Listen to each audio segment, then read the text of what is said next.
So next up, guys, we've got someone who's a friend of Venturefest South, last year's winner of the Innovator of the Year, Kate Bell, director of Zip Us In. Now, Kate is just coming onto the screen now. Now, she won't tell you this, but I will. Just after we met at Venturefest, she went on to be recognised as one of the UK's top 10 female entrepreneurs, and she's created a brilliant business. So I'm going to hand. Hi, Kate. How are you doing? First of all, thanks. Very good. It's nice to see you now. The rehearsal. I'm going to be quiet. I'm going to switch off my camera, and I'm going to let you tell us a little bit about your innovation story. Thank you. Thanks, Ed. So for moving on from the last very dramatic presentation, great job, Nick, into innovation in a very different sector.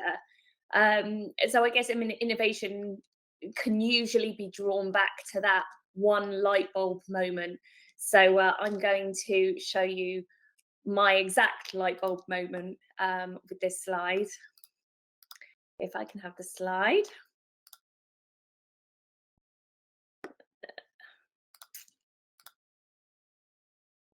Here we go. So this photo was taken in 2013 on the beach in Weymouth, very cold day. And it wasn't just a big dinner. I was 8 months pregnant at the time and wearing my favourite coat. This was a coat I'd spent quite a bit of money on just before pregnancy.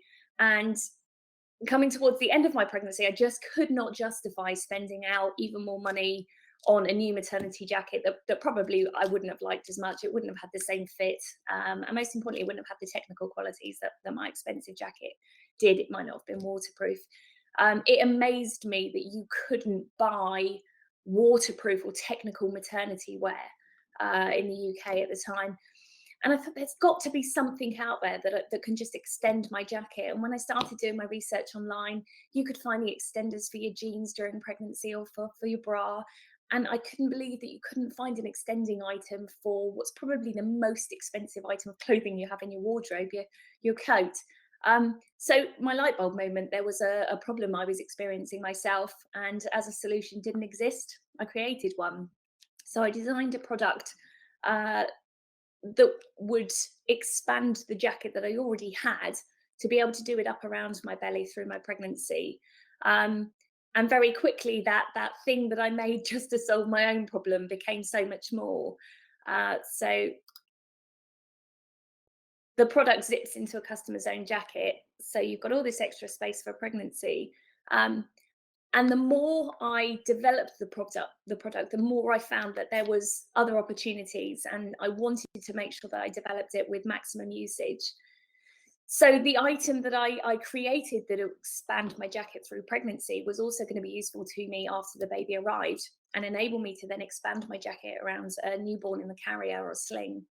And there are a number of practical and safety aspects of having a baby inside your jacket rather than on the outside with multiple layers. And every time I use this product, I'd have people stop me in the street and say, "Excuse me, where did you get that from?"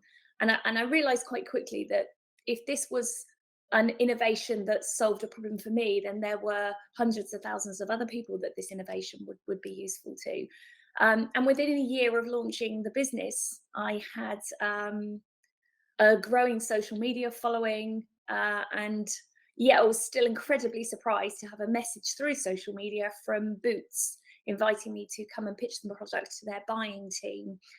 So Boots Stores was our first high street retailer.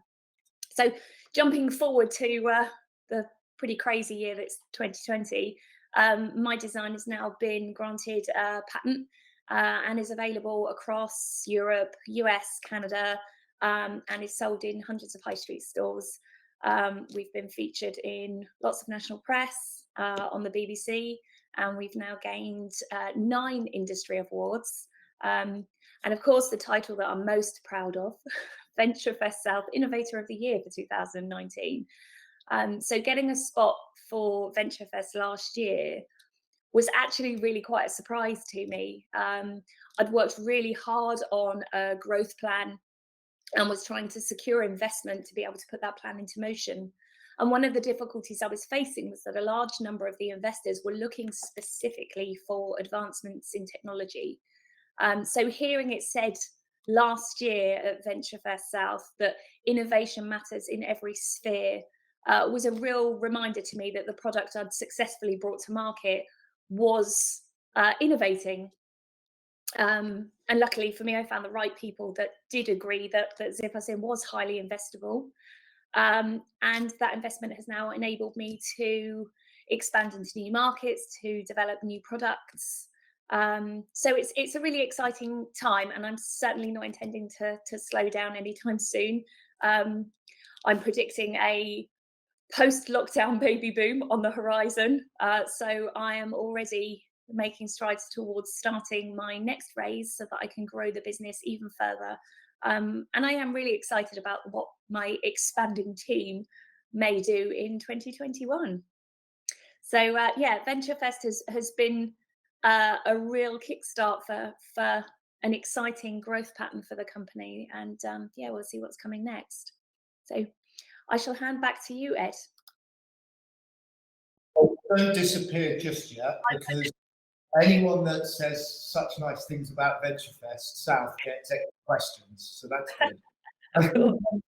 I think I think you hit on a really good point there, which is investors and the investment community's perception of what good innovation really is. And Venturefest South did come out of and a lot of it is about technology, but we really want to celebrate all that's great about entrepreneurialism and just great ideas. And I think that what we saw in what you were doing was a clean, simple solution to a problem that, quite frankly, I was experiencing at exactly that point. So I was very aware of that. I think what would be great for our audience to hear is, when you got to that stage of preparation for investor readiness, how hard was it to actually get in front of those investors? And have you got any tips for people to expose themselves to those opportunities? It was challenging. It certainly isn't an easy job. And actually, I went down probably what I would say was the wrong path to start with, and started searching out for investors without actually looking into my own network. And that's probably the best piece of advice I would offer to anybody, is to talk to everybody you know before you do anything else. And actually, the investors that I have within the business now came from my own network. They're people that I already knew, and probably at the time would never have thought that they would be involved with the business. But the more I spoke to friends, colleagues, people I'd worked with before, then they introduced me to more people, speaking to connections within the LEP, within my own council, people that owned businesses around me that offered me support and guidance, speaking to the FSE. Just there are so many different people to communicate with that will point you in the right direction, but definitely your own network is normally going to hold the key. And I think that, I mean, if anyone's keeping an eye on the chat, you can actually just see the sheer volume of organizations and individuals that are really interested in trying to help people. Mm-hmm. And I think we've also got, obviously, a huge volume of people that are trying to make good things happen.